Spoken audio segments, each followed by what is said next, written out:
আসসালামু আলাইকুম। সকলকে স্বাগত আমাদের মিশন ভার্সিটিতে। এ পর্যায়ে আমরা বাংলা দ্বিতীয় পত্র দিনাজপুর বোর্ড যে রয়েছে, দিনাজপুর বোর্ডের সমাধান নিয়ে হাজির হয়েছি।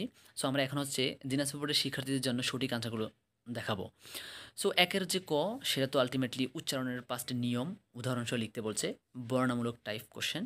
২ এর যে খ আছে, শব্দের উচ্চারণ লিখতে বলে যে পর্যন্ত, মধ্যাহ্ন, জিহ্বা, দেখা, ধন্যবাদ, জয়ধ্বনি, স্মৃতি, এক। ঠিক আছে? প্রত্যেকটাই দেখো সঠিক যে উচ্চারণটা আছে, সঠিক উচ্চারণটা লেখা আছে। ২ এর যে খ আছে, ২ এর খতে ২ এর খ শুদ্ধ বানান, বানান শুদ্ধকরণ আল্টিমেটলি সান্ত্বনা, ন্যূনতম, আকাঙ্ক্ষা, সমীচীন, দারিদ্রতা, সরস্বতী, মুমূর্ষ, পূর্বাহ্ন। ঠিক আছে? প্রত্যেকটার কিন্তু শুদ্ধ বানানটা লেখা আছে। প্রথমে অশুদ্ধ বানান, তারপর হচ্ছে শুদ্ধ বানানটা। ৩ নং, ৩ এর যে ক আছে, কতে আল্টিমেটলি উদাহরণসহ বিশেষণের শ্রেণীবিভাগ, বর্ণনামূলক টাইপ লেখা। আর নিচের অনুচ্ছেদ থেকে ৫টি বিশেষ্য চিহ্নিত করতে বলছে তোমাকে। ৫টা বিশেষ্য, এই যে অনুচ্ছেদটা তোমাকে পড়তে বলছে, পড়ে দেন তোমাকে ৫টা বিশেষ্য সেখান থেকে কী করতে বলছে? চিহ্নিত করতে বলছে। দেখো, ফার্স্টে এই পুরো অনুচ্ছেদের মধ্যে ৫টা বিশেষ্য হচ্ছে, একটা হচ্ছে উপলব্ধি, শ্রেষ্ঠ, গুণ, সদস্য, অজস্র। এই ৫টা হচ্ছে বিশেষ্য। ঠিক আছে? তারপর দেখো উপসর্গের ও উপসর্গের এই ৪ নং যে কোশ্চেনটা আসে, সেখানে হচ্ছে উপসর্গের সংজ্ঞা দাও। আর খতে আসছে হচ্ছে ব্যাস বাক্য সহ সমাস নির্ণয়। আমরণ, এটা হচ্ছে অব্যয়ীভাব সমাস। ব্যাস বাক্য হচ্ছে মরণ পর্যন্ত। হরতাল, এটা হচ্ছে অব্যয়ীভাব সমাস, তালের অভাব। স্মৃতিসৌধ, এটা হচ্ছে মধ্যপদ লোপী কর্মদ্বারয় সমাস, স্মৃতি রক্ষার্থে সৌধ। পকেট মার, এটা হচ্ছে উপপদ তৎপুরুষ সমাস, পকেট মারে যে। দেশান্তর, এটা হচ্ছে নিত্য সমাস। ব্যাস বাক্য হচ্ছে অন্য দেশ। প্রবাদ, এটা হচ্ছে প্রাদি সমাস, প্রকৃষ্ট রূপে বাদ। অনৈক্য, এটা হচ্ছে অব্যয়ীভাব সমাস, ঐক্যের অভাব। রাজপথ, এটা হচ্ছে ষষ্ঠী তৎপুরুষ সমাস, পথের রাজা।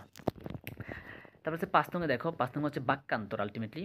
বাক্য বলতে কি বোঝায় কতে আসছে, আর কতে যে বাক্যান্তরগুলো আছে, ফরিয়াদি, প্রসন্ন, গোয়ালিনী, এর যৌগিক বাক্য রূপান্তর করতে বলছে। তিনি প্রসন্ন, গোয়ালিনী এবং ফরিয়াদি।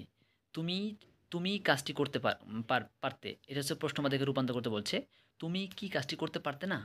যিনি বিদ্বান তিনি সৎ লোক, সরল বাক্যে রূপান্তর করতে বলছে। বিদ্বান লোক সৎ। সে কাল আসবে, তারপর আমি যাব। এটা জটিল বাক্যে রূপান্তর করতে বলছে, যে সে কাল আসবে এবং আমি যাব। ঠিক আছে? দেখো প্রত্যেকটা কিন্তু এখানে দেওয়া আছে বাক্যান্তরটা। তারপর ৬ নং হচ্ছে আল্টিমেটলি বাংলা ভাষার প্রয়োগ ও অপপ্রয়োগ এসে থাকে। এই যে ৬ নংয়ে যে সকল বাক্যগুলো দেওয়া আছে, প্রত্যেকটা বাক্যের মধ্যে কিছু না কিছু ভুল আছে। সো এই ভুলগুলো সঠিক করে কিন্তু নিচে আনসারটা দেওয়া আছে। এবং ৬ নংয়ে তুমি যদি খ আনসার করে থাকো অনুচ্ছেদটা, সেক্ষেত্রে কিন্তু অনুচ্ছেদের মধ্যেও কিন্তু আল্টিমেটলি কিছু ভুল আছে, যেমন ইদানিং কালে। সো এখানে ইদানিং কালে লেখা যাবে না, জাস্ট ইদানিং লিখতে হবে। অ্যান্ড ফাইনালি তুমি যদি পারিভাষিক শব্দ, ৭ নম্বর যে পারিভাষিক শব্দ আছে সেটা আনসার করে থাকো, দেখো গ্লোবালাইজেশন, লিজেন্ড, রেজিস্ট্রেশন, ন্যাশনালাইজেশন, তারপর হচ্ছে walk out, rank, brand, ballot, dead, zoom, note. ঠিক আছে? ফরেন এইড, ফেভিল, পাবলিক, মিড। ঠিক আছে? প্রত্যেকের কিন্তু সঠিক আনসারটা দেওয়া আছে।